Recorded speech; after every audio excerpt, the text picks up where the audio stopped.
ప్రార్థన చేసుకుందాము. పరిశుద్ధుడా, పరమందున్న ఆసీనుడా, పరలోకమందున మా రాజా, తండ్రి, కుమార, పరిశుద్ధాత్ముడా, నీ నామమునకే స్తుతి కలుగునుగాక. ప్రభా, నా తండ్రి నాయన, ఈ పరిశుద్ధ దినము నాడు నా తండ్రి నాయన, నీ పాద సన్నిధిలో తండ్రి అని పిలుచుకున్నటకు మా ఎడలను చూపిన అపారమైన నీ కృప కొరకై వందనాలు. ప్రభా, మేమేమై ఉన్నాము అది కేవలం నీ కృపాని కనికరమై ఉంటుంది నాయన. సజీవ లెక్కలో మమ్మల్ని ఉంచిన దేవా, నీకు వందనాలు. ప్రభా తండ్రి, నిన్ను ఆరాధించుకున్నటకు మరి మా ఎడలో చూపిన నీ కృప కొరకై వందనాలు. ప్రభా, ఈ ఆదివారం నాడు నా తండ్రి నాయన, నీ వాక్యము ద్వారా మాతో మాట్లాడమని వేడుకుంటూ ఉన్నాము నాయన. ప్రభా, భయంకరమైన రోజులలో మేము ఉంటున్నాం కదా నా తండ్రి, ఏ వాక్యము మాకు అవసరమై ఉన్నదో నా తండ్రి నాయన, మీ వాక్యము ద్వారా మాతో మాట్లాడండి, మా ఆత్మీయ జీవితాలను బలపరచండి దేవా. నా తండ్రి, నీ నామమునకై స్తుతి కలుగునుగాక. హల్లెలూయా. ప్రభా, నీ వాక్యం బోధిస్తున్న నీ ప్రియ దాసుని మీద నా తండ్రి నీ అభిషేకముని కుమ్మరించండి నాయన. పరిశుద్ధాత్ముడా, నీకు వందనాలు. నీ పరిశుద్ధాత్మ ద్వారా నామాన అందరితో మీరు మాట్లాడి మా ఆత్మీయ జీవితాలను బలపరచమని వేడుకుంటూ ఉన్నాం ప్రభా. అతి తొందరలో నా తండ్రి సంఘముగా నా తండ్రి కూడుకొని నిన్ను ఆరాధించుకునే భాగ్యాన్ని మాకు అనుగ్రహించమని వేడుకుంటూ ఉన్నాం తండ్రి. నీకే వందనాలు నాయన. వర్షిప్ అంతటి పైన నీ ఆత్మని అభిషేకముని కుమ్మరించమని వేడుకుంటూ ఉన్నాం. ఆత్మతోనూ సత్యముతోనూ నా తండ్రి కుటుంబాలుగా నిన్ను ఆరాధించుకునే భాగ్యముని దయచేయండి ప్రభా. నా తండ్రి, మమ్మల్ని మేము నా తండ్రి సంఘముని నీ చేతులకు అప్పచెప్తూ యేసు నామములో ప్రార్థించి వేడుకుంటూ ఉన్నాము తండ్రి. ఆమేన్.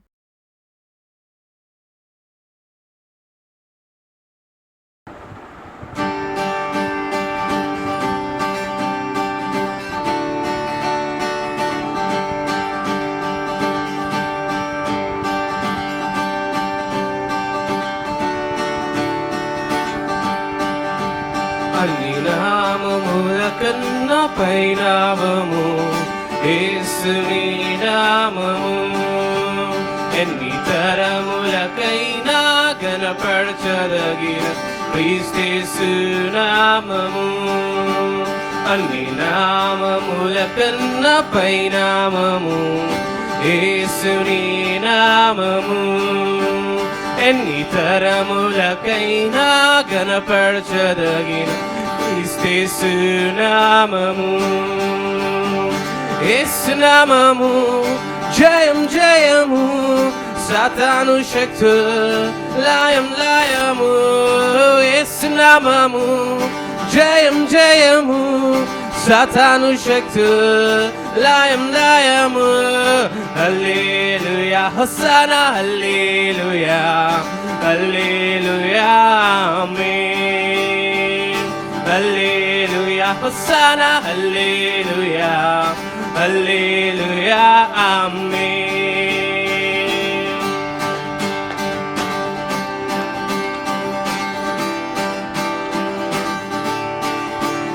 అన్ని నామముల కన్నా పైనామము యేసుని నామము. ఎన్ని తరములకైనా గణపరచదగిన క్రీస్తు నామము. అన్ని నామముల కన్నా పైనామము యేసుని నామము. ఎన్ని తరములకైనా గణపరచదగిన క్రీస్తు నామము. యేసు నామము జయం జయము, సాతాను శక్తులు లయం లయము. యేసు నామము జయం జయము, సాతాను శక్తులు లయం లయము. హల్లెలూయా, హోసన్నా, హల్లెలూయా, హల్లెలూయా, ఆమేన్. హల్లెలూయా, హోసన్నా, హల్లెలూయా, హల్లెలూయా, ఆమేన్.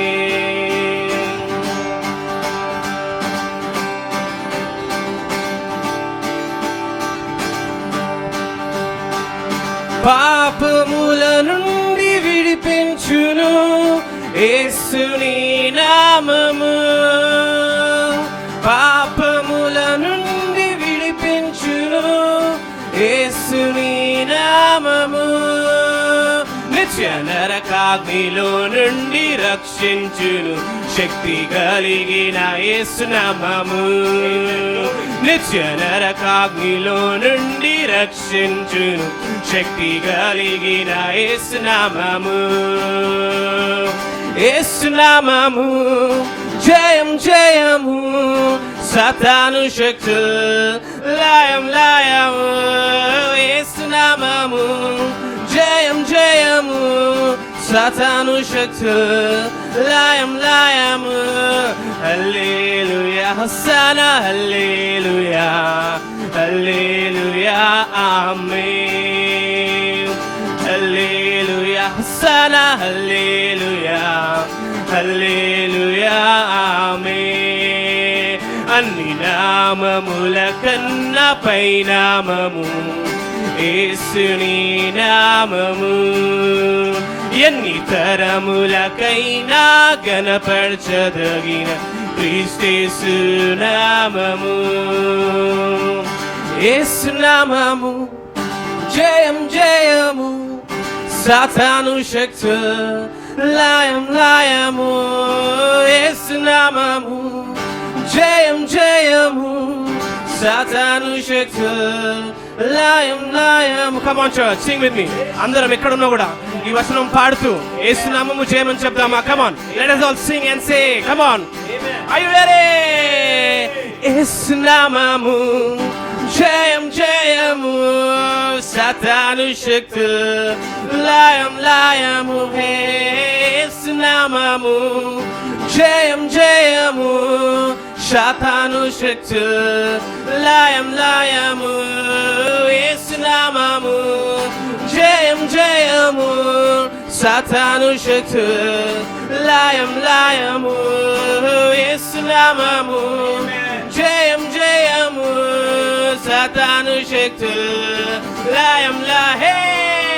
హల్లెలూయా హోసన్నా హల్లెలూయా హల్లెలూయా ఆమేన్.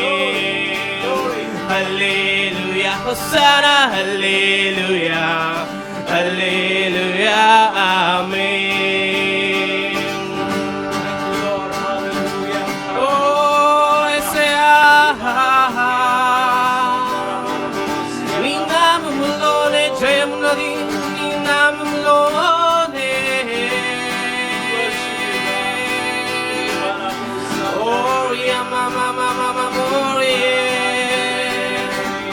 Lift the name of the Lord. Hallelujah, hallelujah. Oh,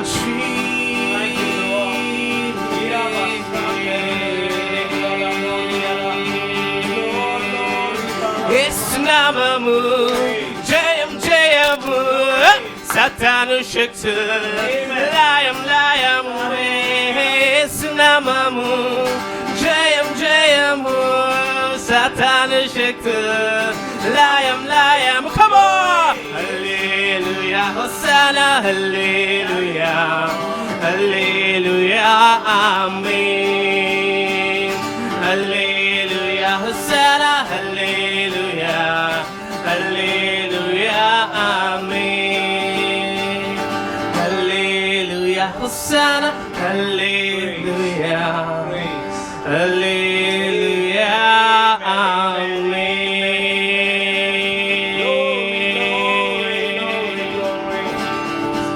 హల్లెలూయా యేసయ్యా, ఓ యేసయ్యా యేసయ్యా.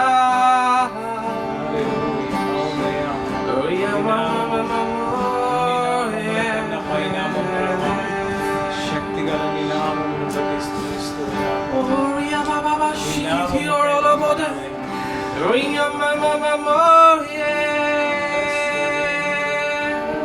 Bless your name, Lord. Oh Jesus, Jesus, Jesus. We give you glory, Lord. Great is thy name.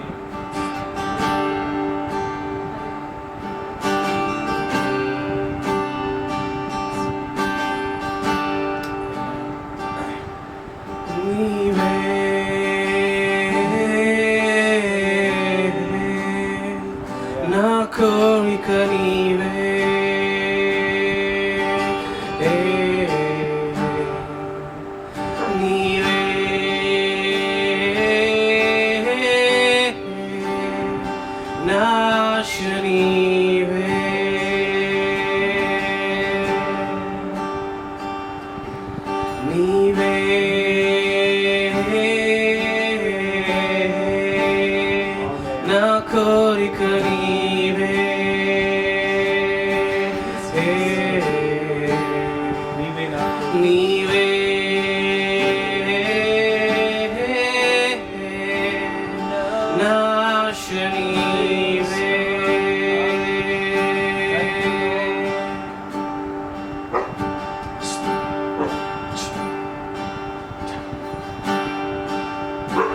నీవే నా ఊపిరి,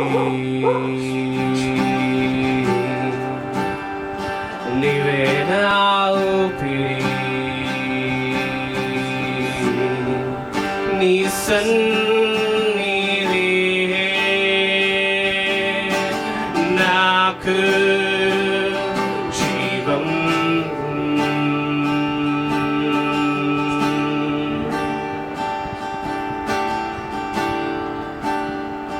నీవే జీవాహారం, నీవే జీవాహారం,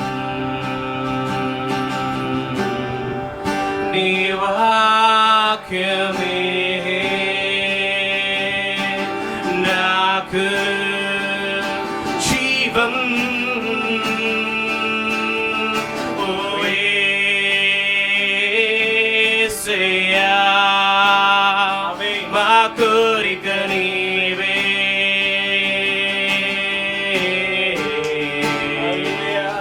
ఓ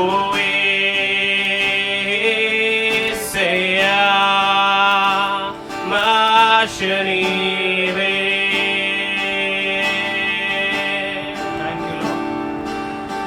ఓ యేసయ్యా, మా కోరిక నీవే.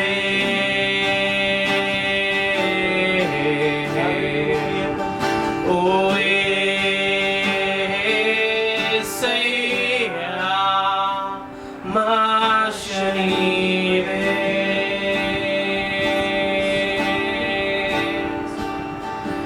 మా కోరిక,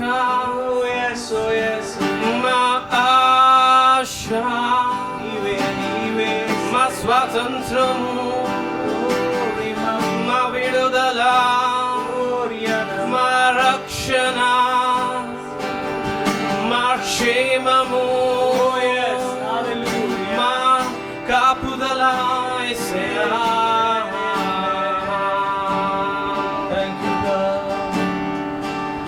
నీవే యేసయ్యా,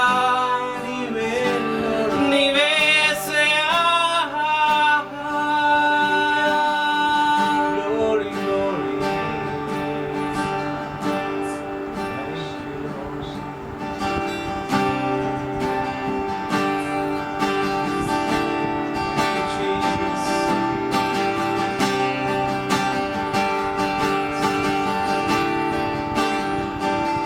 Bless the Lord, oh my soul, oh my soul, worship your holy name.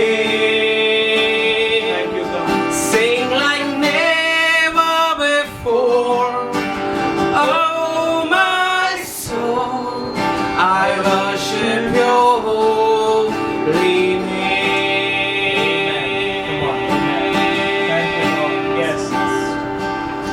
Bless the Lord, oh my soul, oh my soul, I worship your holy name. Sing like never before, oh my soul, I worship your holy name.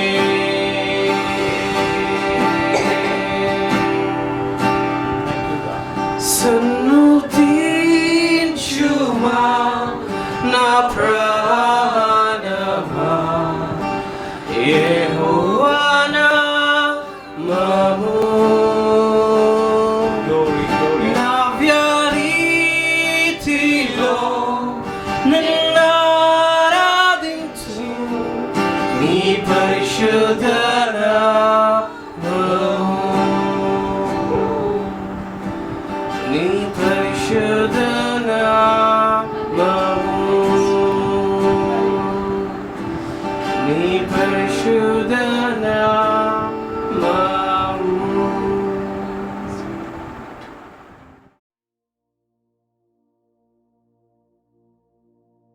Praise the lord, హల్లెలూయా. దేవుని నామానికి మహిమ కలుగును గాక. దేవుని మహాకృపను బట్టి ఇంతవరకు మనం సజీవ లెక్కలో ఉంచి మరి ఈ దినాన్ని మరి ఎవరి గృహాల్లో వాళ్ళు ఉంటూ మరి దేవుని వాక్యాన్ని ఆన్లైన్ ద్వారా మరి ధ్యానం చేసుకోవడానికి దేవుడిచ్చిన ఈ తరుణాన్ని బట్టి దేవునికి వందనాలు తెలియజేస్తా ఉన్నాను. మరి వాక్యాన్ని ధ్యానం చేసుకునే ముందు ఒక వాక్య భాగాన్ని మనం చదువుకుందాము. కీర్తనలు 73వ కీర్తన 25వ వచనం. ఆకాశమందు నీవు తప్ప నాకెవరున్నారు, నీవు నాకుండగా లోకంలోనిది ఏది నాకు అక్కరలేదు. ఈ మాట మరి ఆసాపు పలుకుతున్నటువంటి మాట. ఇది ఎప్పుడు పలుకుతున్నాడు అనంటే, తను లోకులను చూసి వ్యసనపడి, నేను ఎంతగా పవిత్రంగా జీవించినప్పటికీ, పరిశుద్ధంగా జీవించినప్పటికీ ఇన్ని శ్రమలు నాకు ఎదురవుతా ఉన్నాయి అని వ్యసనపడుతూ, లోకులను చూసి వ్యసనపడుతూ, చివరికి దేవుని సన్నిధికి వెళ్ళి దీని గురించి పరిష్కారంగా తెలుసుకుంటానని ఎప్పుడైతే దేవుని సన్నిధికి వెళ్ళి ప్రార్థించాడో, మరి దేవుడు అతనికి ఒక ప్రత్యక్షతను అనుగ్రహించాడు. అప్పుడు అది చూసిన తర్వాత ఇతడు పలుకుతున్న మాట, ఆకాశమందు నీవు తప్ప నాకెవరున్నారు, నీవుండగా ఈ లోకంలో నాకు ఏది అక్కరలేదు అని చెబుతూ మరి ఇంకొక మాట కూడా చెప్తా ఉన్నాడు 1వ వచనంలోనే. ఇశ్రాయేలు ఎడల శుద్ధ హృదయుల ఎడల నిశ్చయముగా ఏ దేవుడు దయాళుడై ఉన్నాడు అని చెప్తా ఉన్నాడు. నా పాదములు జారుటకు కొంచెమే తప్పెను, నా అడుగులు జార సిద్ధమాయను అని చెబుతూ, అటువంటి నా అడుగులు జారడానికి సిద్ధంగా ఉన్నప్పుడు, దేవుని నుంచి దూరం అయిపోయే పరిస్థితుల్లో దేవుడు నాకు ఈ ప్రత్యక్షతను అనుగ్రహించి నన్ను ఏ స్థానంలో ఉంచాడో నాకు చూపించి నన్ను రక్షించాడు, నా పాదములు జారకుండా ఆయన నన్ను పట్టుకున్నాడు అని మరి దేవుని మహింపరుస్తూ, మరి ఆకాశమందు నీవు తప్ప నాకెవరున్నారు, నీవుండగా నాకు లోకంలో ఏది అక్కర్లేదని చెబుతా ఉన్నాడు. అయితే ఈ ఆసాపు మరి దేవుని స్తుతించేవాడుగా ఉన్నాడు. ఈ ఆసాపు అనే మాటకు సమకూర్చుట అని అర్థము. అయితే ఈ సమకూర్చాల్సినటువంటి వాడు లోకులను చూసి వ్యసనపడుతూ మరి దేవుని సన్నిధికే దూరం అయిపోవాలని అనుకుంటా ఉన్నాడు. అయితే దేవుడు ఆ రీతిగా జరగకుండా అతను చేయి పట్టి మరి మరలా తన పరిచర్య కొరకు అతను వాడుకున్నాడు. మరి ఇతడు మరి లేవీయుడు గెర్షోను కుటుంబీకుడైనటువంటి బెరక్యా కుమారుడు.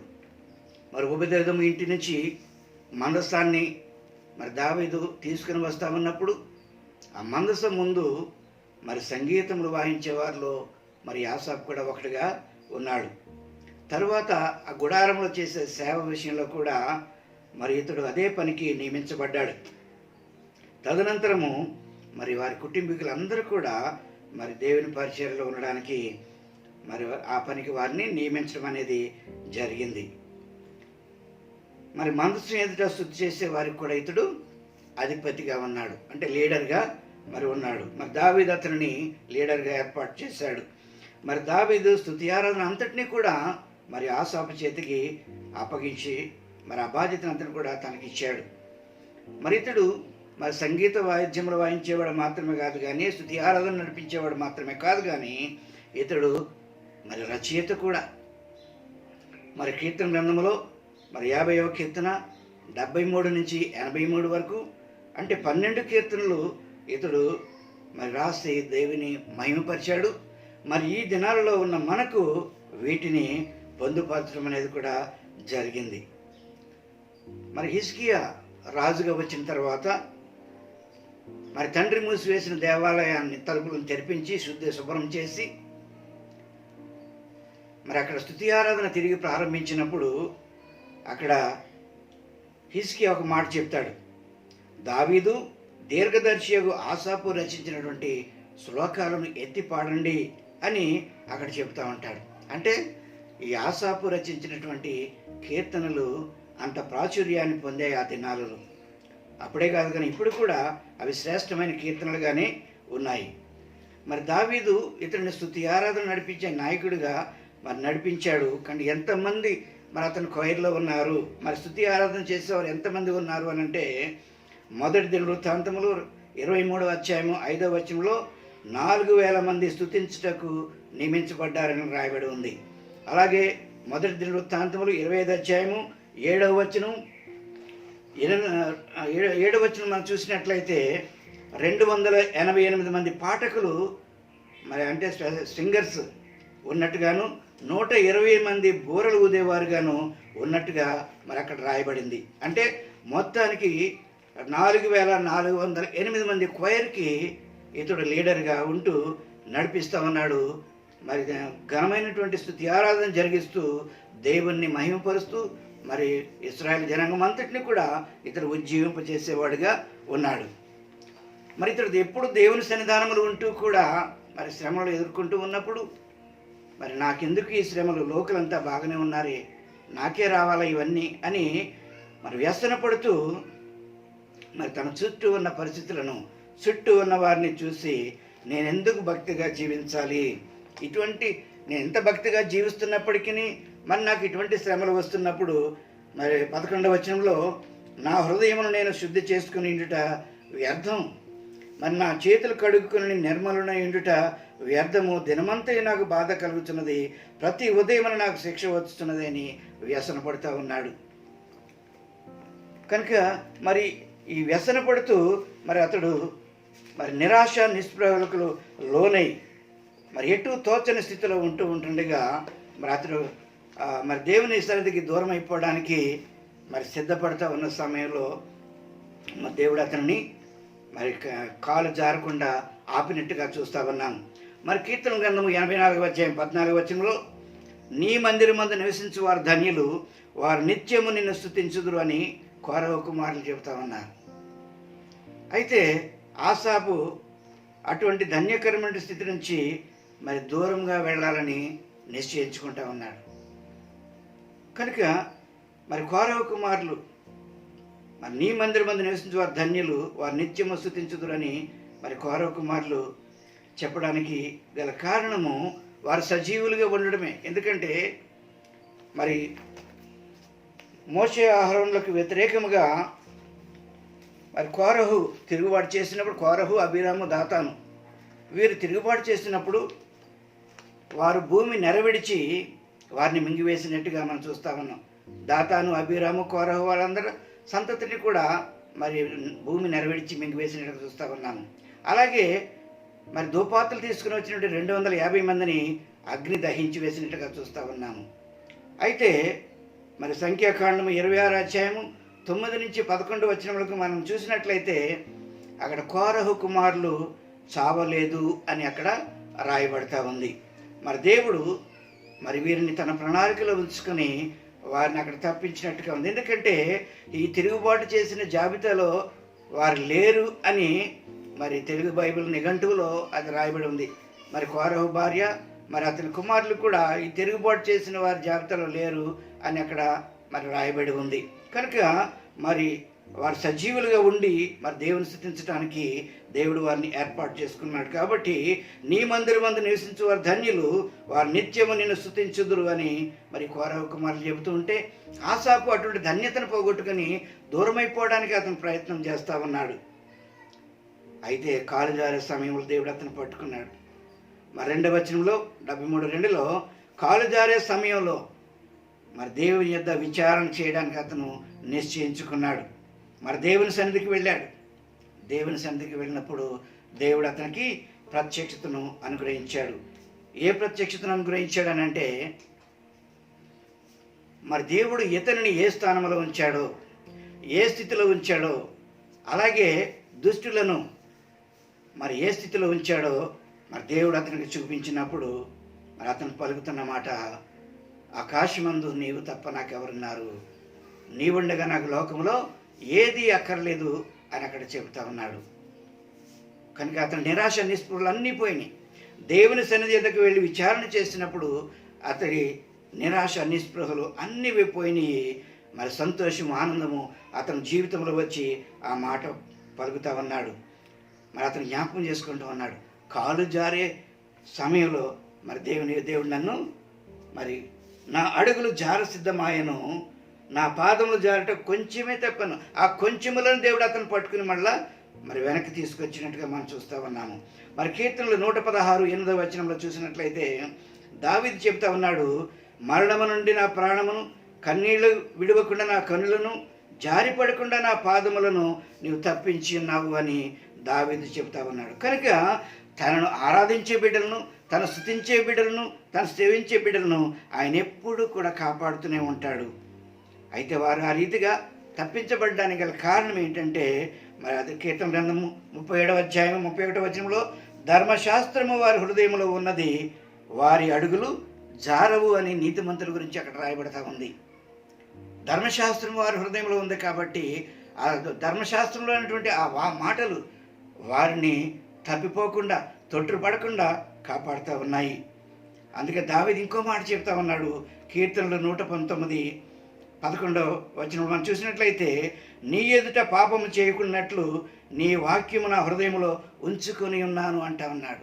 వాక్యం ఎప్పుడైతే మన హృదయంలో ఉంటుందో, మనం ఏదైనా తప్పు చేయాలన్నా, పొరపాటు చేయాలన్నా ఆ వాక్యం మనం గద్దిస్తూ ఉంటుంది. కాబట్టి దావీదు మరి అనుభవపూర్వకంగా ఒకసారి తప్పిపోయాడు కాబట్టి అది అనుభవపూర్వకంగా తెలుసుకున్నవాడై మరి దేవుని ఎదుట చెప్తా ఉన్నాడు, నీ ఎదుట పాపం చేయకున్నట్లు నీ వాక్యము నా హృదయంలో ఉంచుకొని ఉన్నాను. అది నన్ను నడిపిస్తూ ఉంది.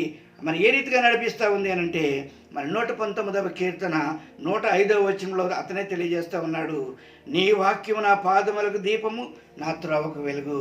నీ వాక్యమే నన్ను నడిపిస్తూ ఉంది, నా త్రోవలకు అది వెలుగుగా ఉంటుంది. నేను తొట్టుపడకుండా అది నన్ను తప్పిస్తూ ఉంది.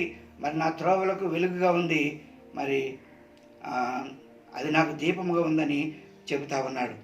కనుక ఇక్కడ మరి ఆ రీతిగా దేవుడు తన బిడ్డలను కాపాడుతూ వచ్చాడు. కాలు జారే సమయంలో, తప్పిపోయే సమయంలో దేవుడు పట్టుకుని తన బిడ్డలను మరి కాపాడుతూ ఉంటాడు. మరి ఇక్కడ ఆసాబు గురి తప్పాడు. మరి గురి తప్పిన పరిస్థితుల్లో మరి దేవుడు కాపాడాడు.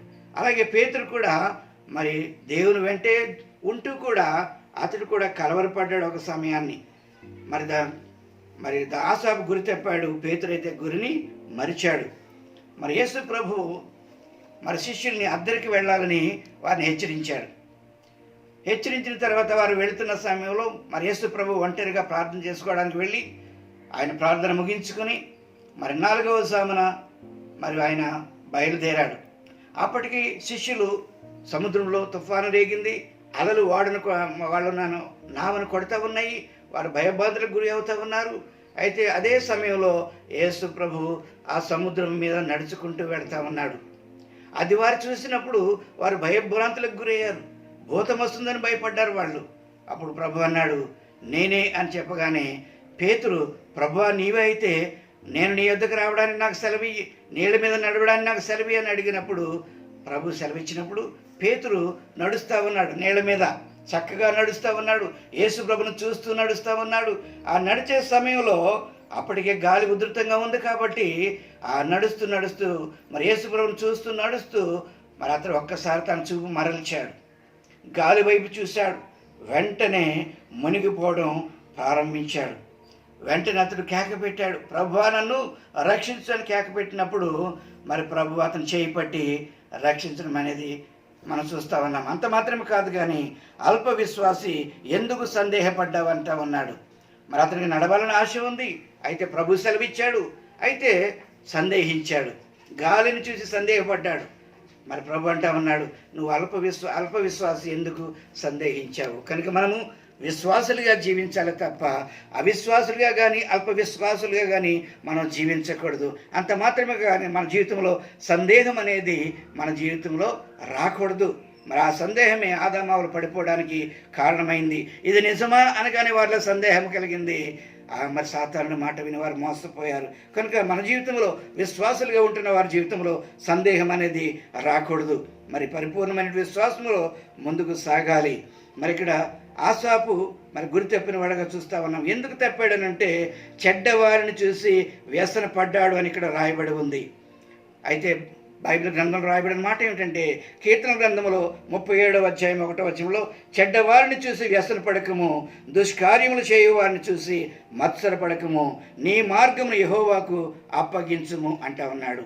మరి నీ మార్గంలో నీవు దేవుని మార్గాల్లో నడుస్తూ ఉన్న సమయంలో నువ్వు చెడ్డవారిని చూసి వారిని గురించి వ్యసన పడడం కాదు, కానీ నీ మార్గాలు ప్రభువుకి అప్పగించు, అప్పుడు ఆయనే నిన్ను నడిపిస్తూ ఉంటాడు అని చెబుతా ఉన్నాడు. కానీ ఆయన నడిపిస్తూ ఉన్నప్పుడు మనము మరి పక్కదారులు చూసినప్పుడు మనం తొట్టుపడతామని చెబుతా ఉన్నాడు. మరి ఇక్కడ ఇర్మియా గ్రంథము 2వ అధ్యాయము 17వ వచనం మనం చూసినట్లయితే, నీ దేవుడని యెహోవా నిన్ను మార్గంలో నడిపించుచుండగా నీవు ఆయనను విసర్జించటం వలన నీకు నీవే ఈ బాధ కలుగు చేసుకుంటేవి అని అక్కడ చెబుతా ఉన్నాడు. కానీ ప్రభువు తన మార్గాల్లో నడిపిస్తూ ఉన్నప్పుడు ఆ మార్గాలలో కొనసాగాలి. పరిస్థితులు ప్రతికూలంగా ఉన్నప్పటికీ ప్రభువు నడిపిస్తున్నాడు కాబట్టి ఆయన చేయబట్టుకుని మనం నడిచే వాళ్ళంగా ఉండాలి తప్ప మరి ఆయన నడిపిస్తూ ఉన్నప్పుడు మరి మనం తప్పిపోయే వారంగా ఉండకూడదు. మరి ఆయన నడిపిస్తూ ఉంటుండగా ఆయన విసర్జించే వాళ్ళంగా మనం ఉండకూడదు. అలా చేసినట్లయితే మనకు శ్రమలు సంభవిస్తాయని ఇక్కడ రాయబడతా ఉంది ఇర్మియా 2:17లో. అయితే తన బిడ్డలు తప్పిపోతున్న సమయంలో ఆయన తప్పిపోకుండా కాపాడే దేవుడుగా కూడా ఉన్నాడు. మరి యెషయా 30:21 మనం చూసినట్లయితే మీరు కుడి తట్టైనను ఎడమ తట్టైనను తిరిగినను ఇదే త్రోవ దీనిలో నడువుడి అని నీ వెనుక నుండి ఒక శబ్దము నీ చెవులకు వినబడినని నీతిమంతులను గురించి అక్కడ చెప్పబడతా ఉంది. మరి ఒకవేళ వాళ్ళు కుడికి కానీ ఎడమ కానీ మరి తొట్టిపడతా ఉంటే ప్రభువు నుంచి ఒక స్వరం వస్తుందట, ఇదే త్రోవ, మరి దాంట్లోకి వెళ్ళకు, ఇది నువ్వు నడవలసిన త్రోవ అని వెనక నుంచి హెచ్చరిక అనేది వినబడతా ఉంది. అదే హెచ్చరిక ఇప్పుడు ఆసాపుకి వినబడింది. అందుచేత అతను మళ్ళా సరి చేసుకోవడం అనేది జరిగింది. మరి యోహాను సువార్త 14:1 మీ హృదయంలోని కలవరపడనేకుడి దేవుని యందు విశ్వాసం ఉంచుతున్నారు, నా యందు విశ్వాసం ఉంచుడని ప్రభువు చెప్పాడు. కనుక మనం కలవరపడకూడదు, కానీ ప్రభువు నడిపిస్తున్నప్పుడు ఆయన మార్గాల్లో నడవాలి. మరి చెడ్డవారిని చూసి వ్యసన పడకు, మరి దుష్కార్యం చేయవచ్చు వారిని చూసి మత్సరపడకన్నాడు. ఈ మత్సరం గురించి బైబిల్ గ్రంథం చెప్పే మాట ఏంటంటే అది ఎముకలకు కుళ్ళు అని అక్కడ చెప్పబడింది. ఈ మత్సరం ఎముకలకు కుళ్ళు అంటే మరి అది బోన్ క్యాన్సర్. బోన్ క్యాన్సర్ అంటే బోన్స్ తినివేస్తుంది, కానీ ఈ మత్సరం అనేది మరి శరీరం అంతటిని తినివేస్తుంది, నెమ్మది లేకుండా చేస్తుంది. కనుక మరి ఈ మత్సరం అనేది దేవుని బిడ్డలకు మరింత మాత్రం కూడా ఉండకూడదు. మరి దేవుని చేత నడిపించేవారైనప్పటికీ, దేవునిలో జీవించేవారైనప్పటికీ, దేవునితో సహవాసం చేసేవారైనప్పటికీ మరి దేవుడు కోరుకునేది ఏమిటంటే వారు పరిశుద్ధులుగా జీవించాలి. వారి పరిశుద్ధత నుంచి తప్పిపోతూ ఉన్నప్పుడు ఆయన మరి కొంత శిక్ష పెట్టి గద్దించి వారిని వెనక్కి తీసుకొచ్చేవాడుగా ఉన్నాడు. ఆ ప్రక్రియలో మరి దేవుడు వారిని పరిశుద్ధపరిచే ప్రక్రియలో కొంత శ్రమ, కొంత శోధన అనేది ఎదుర్కొనవలసిన పరిస్థితి ఏర్పడుతూ ఉంటుంది.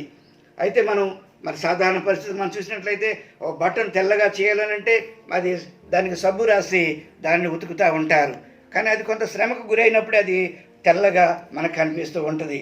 కనుక మరి శోధనలో సమస్యలు వచ్చినప్పుడు మనం తొట్టుపడకూడదు, కానీ మరి దేవుని మీద ఆనుకుని మనం జీవించాలి. ఈ శ్రమ ద్వారా దేవుడు నాకు ఏ పాఠం నేర్పిస్తూ ఉన్నాడు అని దేవుని వైపు చూడాలి తప్ప మరి ఆ శ్రమలలో దేవుని వైపు చూసినప్పుడు యెహోవా కొరకు ఎదురు చూసేవారు నూతన బలాన్ని పొందుకుంటారన్నాడు.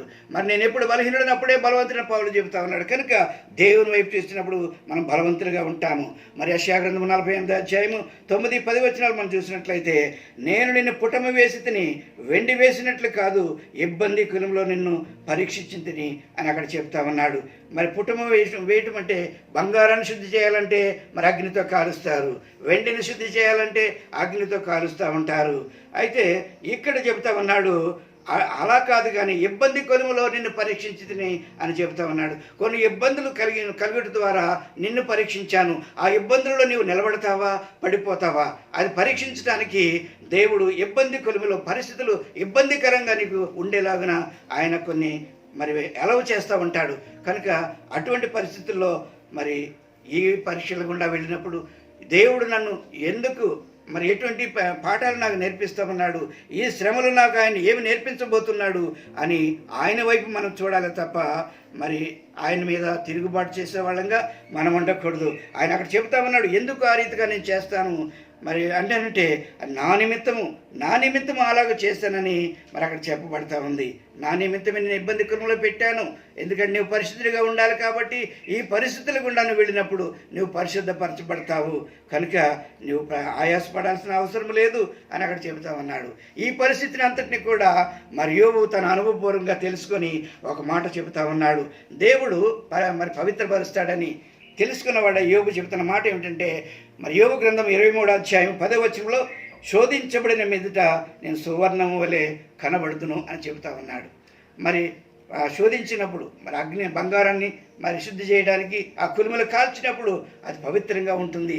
దాంట్లో ఉన్న మస్తి అంతా పోతుంది. కనుక నిక్కమైన బంగారం బయటపడుతుంది. ఆ రీతిగా శోధించబడిన మీద నేను సువర్ణం వలె కనబడుదును అని అంటూ ఉంటాడు. ఆ రీతిగానే 1 పేతురు 1:7 మనం చూసినట్లయితే, నశించిపోవు సువర్ణము అగ్ని పరీక్ష వలన పరిశుద్ధపరచబడుతున్నది కదా, దానికంటే అమూల్యమైన మీ విశ్వాసము ఈ శోధనల చేత పరీక్షకు నిలిచినదై యేసుక్రీస్తు ప్రత్యక్షమైనప్పుడు మీకు మెప్పును మహిమయు ఘనతయు కలుగుటకు కారణమగును అని చెబుతామన్నాడు. అంటే ఇక్కడ సువర్ణము, నశించిపోయే సువర్ణము అగ్ని పరీక్షకు గురవుతుంది. అయితే దానికంటే అమూల్యమైన మీ విశ్వాసము ఈ పరీక్షకు నిలిచినదై దేవుని మెప్పుకి కారణమవుతుంది అని అక్కడ చెప్తా ఉన్నాడు. అంటే బంగారం కంటే మన విశ్వాసము ఎంతో విలువైనదని అక్కడ ప్రభువు చెప్పటము మనం చూస్తూ ఉన్నాము. కనుక మన శోధనలు వచ్చినప్పుడు మరి దేవుని చూడాలి, దేవుని సన్నిధికి వెళ్ళి విచారణ చేసే వాళ్ళంగా ఉండాలి. మరి 73వ అధ్యాయము కీర్తన గ్రంథము 73, 16, 17 వచనంలో చూసినట్లయితే దేవుని సన్నిధికి వెళ్ళనంత వరకు కూడా మరి అతనికి ఆయాసకరంగా ఉందని చెప్తా ఉన్నాడు. అయినను దీన్ని తెలుసుకుని వలనని ఆలోచించినప్పుడు నేను దేవుని పరిశుద్ధ స్థలంలోనికి పోయి వారి అంతమును గురించి ధ్యానించినప్పుడు ఆ సంగతి నాకు ఆయాసకరంగా ఉండెను అని అక్కడ చెప్తా ఉన్నాడు. నిశ్చయంగా నీవు వారిని కాలు జారి చోటనే ఉంచి ఉన్నావు, వారు నశించినట్లు వారిని పడవేయుచున్నావు, క్షణమాత్రంలోనే వారు పాడైపోదురు అని అక్కడ చెప్తా ఉన్నారు. మహాభయం చేత వారు కడముట్ట నశించుదని అక్కడ చెప్తా ఉన్నాడు. ఈ ప్రత్యక్షత అతనికి చూపించాడు. ఎప్పుడంటే ఆయన సన్నిధిలోకి వెళ్ళి ప్రార్థించినప్పుడు. కనుక మనకు శ్రమలు శోధనలు వచ్చినప్పుడు ప్రార్థించే వాళ్ళంగా ఉండాలి. సాధారణంగా మనం ఏం చేస్తామంటే, మరి శోధన వచ్చిందంటే మనం బైబిల్ చదవం, శోధన వచ్చిందంటే ప్రార్థన చేయడానికి ఇష్టపడం. కనుక మరి దేవుడు సెలవిచ్చేది ఏమిటంటే, మీరు శోధనలో ప్రవేశించుకున్నట్లు ప్రార్థన చేయండి అని అక్కడ చెబుతా ఉన్నాడు. అయితే మెలకువ కలిగి ప్రార్థన చేయమన్నాడు. అయితే శోధన వచ్చిన తర్వాత ఏం చేయాలి? ఆ శోధన నుంచి తప్పించబడడానికి ప్రార్థన చేయాలని యాకోబు పత్రికలో రాయబడతా ఉంది. కనుక మరి శోధనలు వచ్చినప్పుడు దేవుని సన్నిధికి ఆసాపు వలె దేవుని సన్నిధికి వెళ్ళి మరి తెలుసుకోవడానికి ప్రయత్నం చేయాలి. దాని గురించి ధ్యానం చేయడానికి, ఆయన సన్నిధిలో ప్రార్థించడానికి మనం అలవాటు చేసుకోవాలి. అప్పుడు నీ స్థితి ఎక్కడ ఉంచాడో అన్నది దేవుడే బయలుపరుస్తాడు. నీ పరిస్థితి, ఈ పరిస్థితి ఎందుకు వచ్చింది అన్నది దేవుడే బయలుపరుస్తూ ఉంటాడు. కనుక దేవుని సన్నిధికి వెళ్ళనంత వరకు ఆసాపుకి కలవరం కలిగింది. మరి ఆసాపు దేవుని సన్నిధికి వెళ్ళినప్పుడు అతనికి సమాధానం దొరికింది. మరి యోబు గ్రంథం 22వ అధ్యాయం 21వ వచనంలో ఆయనతో సహవాసం చేసిన ఎడల సమాధానం కలుగును అని అక్కడ చెప్తా ఉన్నాడు. కనుక దేవుని చేత దేవుని సహవాసాన్ని మనం కలిగి ఉన్నప్పుడు మనకు సమాధానం కలుగుతుంది. ఎందుకంటే ఆయన సమాధాన కర్తగా ఆయన ఉన్నాడు. కనుక ఆయనతో మనం సహాయం చేసే వాళ్ళంగా మనం ఉండాలి. ఆయనతో సహవాసం చేస్తే మన జీవితాల్లో ఆనందము, సమాధానము, సంతోషం అనేది మనం కలుగుతుంది. మరి 2వ దినవృత్తాంతముల గ్రంథము 14వ అధ్యాయం 7వ వచనంలో అక్కడ ఒక మాట చూస్తాము. ఆస మరి రాజ్యానికి వచ్చినప్పుడు మరి 10 సంవత్సరములు అక్కడ అతనికి ఎటువంటి యుద్ధాలు లేవు, రాజ్యం అంతా కూడా నెమ్మదిగా ఉంది. అప్పుడు అతను పట్టణాలు కట్టించడం మొదలుపెట్టాడు. అయితే ఆ స్థితిని గురించి అతను జ్ఞాపకం చేసుకుంటూ మరి ప్రజలకు చెప్తున్న మాట ఏంటంటే, మన దేవుడైన యెహోవాను ఆశ్రయించినందున ఆయన మన చుట్టూ నెమ్మది కలుగజేసి ఉన్నాడు, దేశమందు మనము నిరభ్యంతరముగా తిరగవచ్చును అని అక్కడ చెప్తా ఉన్నాడు. మరి దేవుని ఆశ్రయించినందున మరి చుట్టూ నెమ్మది, తనకు మాత్రమే కాదు తన చుట్టూ, తన దేశం చుట్టూ కూడా నెమ్మది వచ్చినట్టుగా అక్కడ ఆశ చెబుతా ఉన్నాడు. కనుక మరి అటువంటి నెమ్మది, సమాధానం కావాలి అని అంటే మనం దేవుని ఆశ్రయించే వాళ్ళంగా మనం ఉండాలి. అంత మాత్రమే కాదు కానీ దేశమందు మనం నిరభ్యంతరముగా తిరగవచ్చును అని అక్కడ చెబుతా ఉన్నాడు. ప్రస్తుతం మనం ఉన్న పరిస్థితి లాక్డౌన్ పీరియడ్లో ఉన్నాము. అందరము కూడా గృహాలకే పరిమితం అయిపోయాము. మరి గృహ నిర్బంధములు ఉన్నట్టుగా మనం ఉన్నాము. బయట తిరిగే పరిస్థితి లేదు. అయితే ఈ సమయంలో మనం చేయాల్సిన పరిస్థితి ఏమిటంటే, మరి ఆయనను ఆశ్రయించాలి. మరి మన చుట్టూ కూడా నెమ్మది ఉండేలాగున మరి దేవునికి ప్రార్థన చేసే వాళ్ళంగా మనం ఉండాలి. మరి క్రైస్తవుడికి దేవుడిచ్చిన ధాన్యత ఏమిటంటే, 2వ దినవృత్తాంతముల గ్రంథము 7వ అధ్యాయం 14వ వచనములో నా పేరు పెట్టబడిన నా జనులు తమ్మును తాము తగ్గించుకొని ప్రార్థన చేసి నన్ను వెతికి తమ చెడు మార్గములను విడిచిన యెడల ఆకాశము నుండి నేను వారి ప్రార్థన విని వారి పాపమును క్షమించి వారి దేశమును స్వస్థపరచుదును అంటూ ఉన్నాడు. ఇక్కడ తగ్గించుకోవాలి, మరి ప్రార్థన చేయాలి, ఆయన వెతకాలి. చెడు మార్గాన్ని విడిచి ప్రార్థించినప్పుడు ఆకాశం నుండి ఆయన ఆ ప్రార్థన వింటానన్నాడు, వారి పాపాలు క్షమిస్తానన్నాడు, దేశాన్ని స్వస్థపరుస్తానన్నాడు. కనుక ప్రస్తుతం మనం ఉన్న పరిస్థితులు భయంకరమైన పరిస్థితులు, మరి కరోనా వైరస్ వల్ల మన ప్రాంతము, మన రాష్ట్రము, మన దేశము, ప్రపంచమంతా కూడా అల్లకల్లలమ్ముకుంటుండగా క్రైస్తవులుగా మనం చేసిన పరిస్థితి బాధ్యత ఏమిటంటే ప్రార్థన చేయాలి. దేవుని సన్నిధిలో మరి ప్రార్థన చేసే వాళ్ళంగా మనం ఉండాలి అని మరి దేవుడు సెలవిస్తా ఉన్నాడు. మరి కీర్తన గ్రంథము 37వ అధ్యాయము 28వ వచనంలో యెహోవా న్యాయమును ప్రేమించువాడు తన భక్తులను విడువడని ఇక్కడ చెప్తా ఉన్నాడు. కాబట్టి మనం ప్రార్థన చేసినప్పుడు మనం మాత్రమే కాదు కానీ మన చుట్టూ నెమ్మది కలుగుతుంది, మన దేశానికి స్వస్థత కలుగుతుంది, నెమ్మది కలుగుతుంది. కనుక ప్రస్తుతం ఉన్న పరిస్థితుల్లో క్రైస్తవులు అందరం కూడా మరి ప్రార్థించే వాళ్ళంగా ఉండాలి. అందుకొరకే మరి బిజీ లైఫ్లో ఉన్న ప్రజలందరినీ కూడా మరి లాక్డౌన్ ఏర్పాటు చేసి అందరి నీళ్ళల్లో ఉంచాడు. ఎందుకంటే ఆయనకు మొరపెట్టుకోవడానికి సమయం ఇచ్చాడు. కనుక మనం మొరపెట్టుకునే వాళ్ళంగా మరి సమయాన్ని సద్వినియోగం చేసే వాళ్ళంగా మనం ఉండాలి. కనుక ఇక్కడ మరి 37వ కీర్తన 28వ వచనంలో యెహోవా న్యాయమును ప్రేమించేవాడు కాబట్టి మరి తన భక్తులను విడువడు అని అక్కడ చెప్పబడతా ఉంది. కనుక మన సమస్యలు వచ్చినప్పుడు, శోధనలు వచ్చినప్పుడు మరి తొట్టుపడే వాళ్ళంగా కాకుండా మరి దేవుని సన్నిధిలో కనిపెట్టే వాళ్ళంగా మనం ఉండాలి.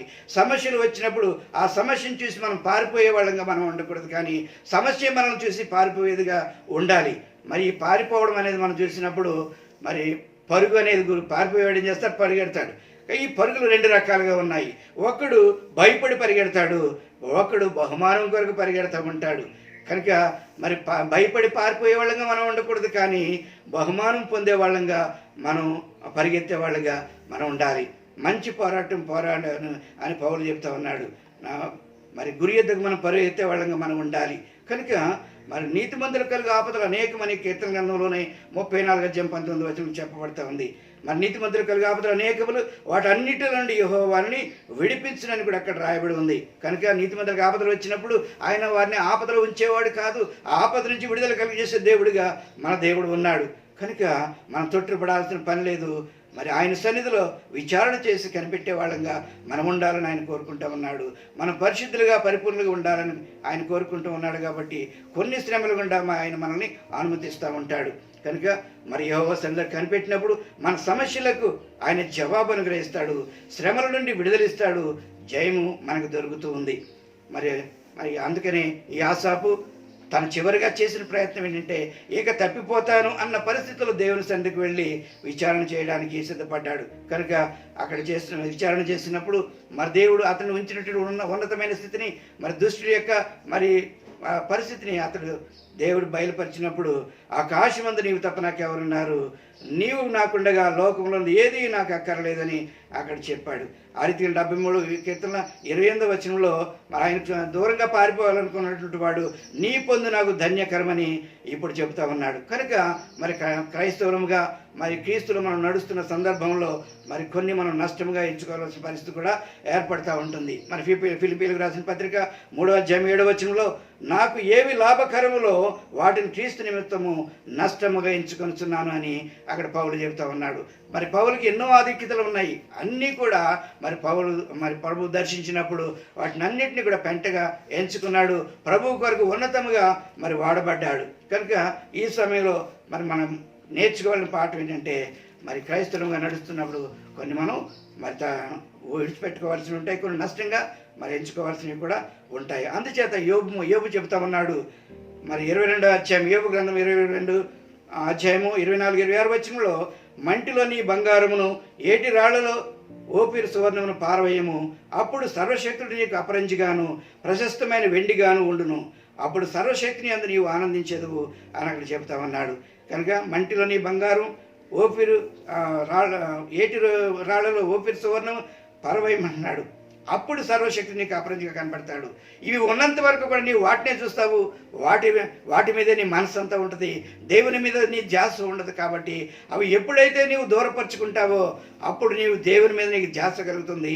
నీవు నమ్మిన దేవుడు ఎంత ఉన్నతమైనటువంటి వాడు, ఆయన ఎటువంటి సర్వశక్తుడో మరి ఆయన అప్పుడు నీకు ఆయన సర్వశక్తుడైనటువంటి దేవుడు నీకు అపరంజిగా కనపడతాడట, ప్రశస్తమైన వెండిగా కనపడతాడట. కనుక కొన్నిటిని మనము నష్టముగా ఎంచుకోవాల్సిన పరిస్థితి ఏర్పడుతుంది. ఎందుకంటే అది నా నిమిత్తం అంటా ఉన్నాడు ప్రభు. మరి ఇబ్బందికరంలో ఎందుకు పెడుతున్నాడంటే నా నిమిత్తం అంటా ఉన్నాడు. కనుక అవి వచ్చినప్పుడు మనం దేవుని సన్నిధిలోకి వెళ్ళి ప్రార్థించే వాళ్ళంగా మనం ఉండాలి, అంతేగాని కలవరపడే వాళ్ళంగా మనం ఉండకూడదు. మరి క్రైస్తవులుగా ఇది మనం మరి నేర్చుకోవాల్సినటువంటి ముఖ్యమైనటువంటి పాఠం. కనుక ఈ దీనిని బట్టి ఈ ఆసాపు యొక్క జీవితాన్ని బట్టి మనం నేర్చుకోవాల్సింది ఏంటంటే లోకంలో ఉన్న వారిని చూడకూడదు, మనం గురి అంతా కూడా ప్రభు మీద నిలపాలి. మరి లోకంలో ఉన్న వారిని చూసి మత్సరపడకూడదు, వారి స్థితిని చూసి అసూయపడకూడదు. అది మన ఎముకలకే కుళ్ళు, మనల్ని నాశనం చేస్తుంది. కనుక ప్రభు బిడ్డలకు అది ఎంత మాత్రం కూడా తగదని మనం నేర్చుకోవాలి. తర్వాత ఆయన సన్నిధిని అపేక్షించి ఆయన సన్నిధిలో ఎల్లవేళలా ఆనందించే వారంగా ఉండాలి. అలా ఉన్నప్పుడే మనం మరి ప్రభువులో ఆనందించే వాళ్ళంగా ఉంటాము, సమాధానం కలిగి జీవించే వాళ్ళంగా ఉంటాము. మరి దేవుణ్ణి యథార్థంగా ఆత్మతోను సత్యంతోనూ మరి ఆరాధించే వాళ్ళంగా ఉంటాము. మరి నీవుంటే నాకు చాలు యేసయ్యా, నీ వెంటే నేను ఉంటాను యేసయ్యా, నీ పొందు నాకు ధన్యకరమయ్యా అని ఆ ప్రభువుతో మనం కొనసాగే జీవితాలు దేవుడు మనకందరికీ అనుగ్రహించునుగాక. ఈ మాటలను ప్రభువు దీవించి ఆశీర్వదించునుగాక. ఆమేన్.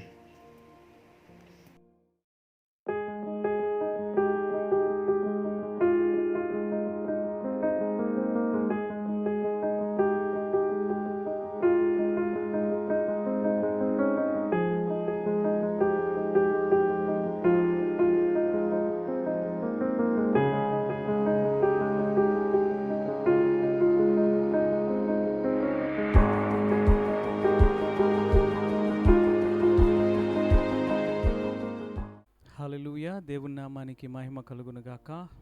ఈ దినము దేవుని యొక్క సన్నిధానములో దేవుణ్ణి స్తుతించి ఆరాధించి అలాగే దేవుని యొక్క వాక్కును వినేటువంటి కృపా దేవాది దేవుడు మనకిచ్చున్నాడు. దేవునికి స్తోత్రం కలుగునుగాక. మరి ప్రతి నెల 3వ వారము సంఘముగా పరిశుద్ధ బలలో మనమందరము పాల్గొంటూ ఉన్నాం. మరొకసారి ఈ దినము పరిశుద్ధ బలలో మనమందరము పాల్గొనబోతూ ఉన్నాము. కాబట్టి దయచేసి మీ గృహాల్లో ఉన్నటువంటి మీరందరూ కూడా పరిశుద్ధ బలలో పాల్గొనాలని దేవుని యొక్క సేవకునిగా సంఘ కాపరిగా ఈ విషయాన్ని నేను మీకు తెలియజేస్తూ ఉన్నాను. ఎందుకంటే దేవుని యొక్క వాక్యము చాలా స్పష్టముగా యోహాను సువార్త 6వ అధ్యాయము 54వ వాక్య భాగంలో రాయబడిన మాట నేను మీ కొరకు చదవాలని ఆశపడుతూ ఉన్నాను. దయచేసి యోహాను సువార్త 6వ అధ్యాయము 54వ వాక్యములో, నా శరీరము తిని నా రక్తము త్రాగువాడే నిత్య జీవము గలవాడు, అంత్యదినమున నేను వానిని లేపుదును. కాబట్టి నిత్య జీవము కలిగి ఉండాలంటే ద్రాక్షరసము అనగా ఆయన చిందించినటువంటి రక్తానికి సాదృశ్యము, ఈ రొట్టె ఆయన యొక్క దేహానికి సాదృశ్యము. కాబట్టి దీన్ని చేయనప్పుడల్లా నన్ను జ్ఞాపకము చేసుకొనుమని దేవుని యొక్క వాక్యము సెలవిస్తూ ఉన్నది గనుక ప్రియ సహోదరి సహోదరుడా, ఈ సమయంలో దయచేసి మీరందరూ సిద్ధంగా ఉన్నారని నేను నమ్ముతూ ఉన్నాను. పరిశుద్ధ బలలో మనము ప్రార్థన పూర్వకంగా మనం ముందుకెళ్దాం. దేవునికి స్తోత్రం. హల్లెలూయా. దయచేసి అందరు కళ్ళు మూసుకున్నట్లయితే నా చేతిలో రొట్టె ద్రాక్షరసం ఉన్నది. మనం ప్రార్థన చేసుకుందాం. మహాపరిశుద్ధుడా మహోన్నతుడా, మీకు స్తోత్రములు తండ్రి. ఈ దినము నాయన మరొకసారి నీ సన్నిధానానికి ప్రభా మేము ఈ రీతిగా నాయన కలుసుకొని మరి ప్రభా ఇదిగో నిన్ను ఆరాధించేటువంటి కృప మాకు ఇచ్చినందుకు మేము నిన్ను స్తుతిస్తూ ఉన్నాం తండ్రి. ఇదిగో ఈ పునరుద్ధాన దినమున ప్రభా నీ పునరుద్ధాన శక్తితో నన్ను సంఘాన్ని దర్శించమని ప్రార్థిస్తూ ఉన్నాం.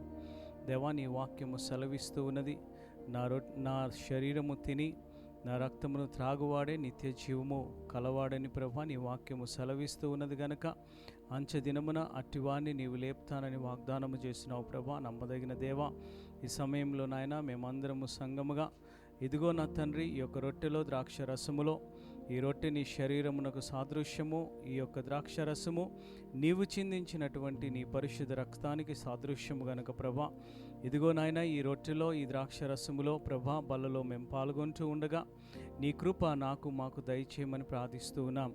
దేవా, ఎవడునూ అయోగ్యముగా పాల్గొనవద్దని నీ వాక్యము సెలవిస్తూ ఉన్నది గనక ఈ సమయంలో తండ్రి ప్రతి బిడను ప్రభా నీ రక్తముతో పరిశుద్ధపరిచి దేవా వారిని నూతనపరిచి నాయన దేవా నీవు ప్రభా నీ బిడలుగా వారిని చేసుకోమని ప్రార్థిస్తూ ఉన్నాను తండ్రి. నన్ను మమ్మల్ని అందరినీ కూడా తండ్రి నీ రక్తము చేత నూతనపరిచి బలపరిచి స్థిరపరచమని నీ రాజ్య వ్యాప్తి కొరకు మమ్మల్ని వాడుకోమని ప్రార్థిస్తూ ఉన్నాం తండ్రి. దీన్ని చేయనప్పుడల్లా నన్ను జ్ఞాపకం చేసుకోమన్నావు గనక ఇదిగో నాయన నీ యొక్క త్యాగాన్ని ప్రభా మేము జ్ఞాపకం చేసుకొని చుండగా నీ కృప నాకు మాకందరికీ దయచేసి మీరే నడిపించమని మీకే మహిమ ఘనత ప్రభావములను ఆరోపిస్తూ యేసు నామములో ప్రార్థించి వేడుకుంటున్నాం తండ్రి.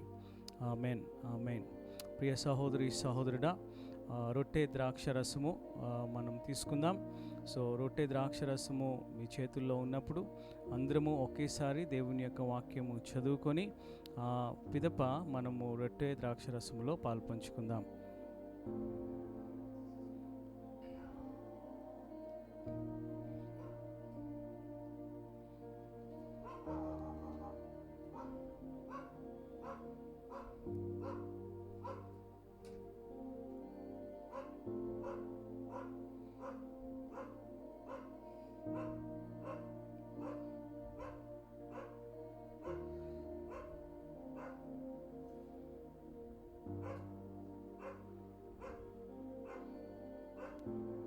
సో దయచేసి రొట్టె ద్రాక్షరసంలో మనం పాల్పంచుకుందాము. దేవుని యొక్క వాక్యం మనం చదువుకుందాం. 1 కొరింథీయులకు రాసిన పత్రిక 11వ అధ్యాయము 23వ వచనము నుండి నేను వాక్యాన్ని చదువుతాను. అక్కడ రాయబడిన మాట నేను చదువుతూ ఉన్నాను. ప్రభువైన యేసు తాను అప్పగింపబడిన రాత్రి ఒక రొట్టెనెత్తుకొని కృతజ్ఞతాస్తుతులు చెల్లించి దానిని విరిచి, ఇది మీ కొరకైన నా శరీరము, నన్ను జ్ఞాపకము చేసుకొనుటకై దీనిని చేయుడని చెప్పెను. అందరం రొట్టెలో పాల్పంచుకుందాం.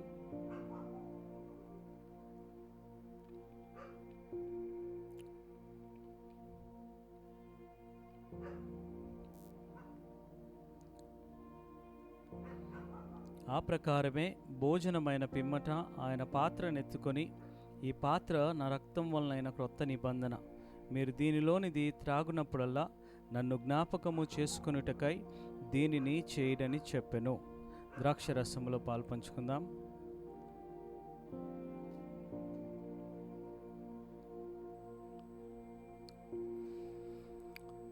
Thank you. ఈ సమయంలో దేవుని యొక్క వాక్యమునకు విధేయులమై మరి బలలో పాల్గొనే కృప దేవుడు మనకిచ్చినందుకు నేను దేవుని స్తుతిస్తూ ఉన్నాను. ఈ సమయంలో మనము చివరి ప్రార్థన ఆశీర్వాదాలతో ఈ యొక్క సర్వీస్ని మనం ముగించుకుందాం. దయచేసి అందరు కళ్ళు మూసుకున్నట్లయితే చివరి ప్రార్థన దైవాశీస్సులతో సెలవు తీసుకుందాం. మహోన్నతుడా, మహోపకారి, మీకు స్తోత్రాలు నాయన. నిత్యము పరిశుద్ధుడు పరిశుద్ధుడు పరిశుద్ధుడని దేవదూతల చేత స్తుతింపబడుచున్నవాడా, నీకు స్తోత్రాలు నాయన.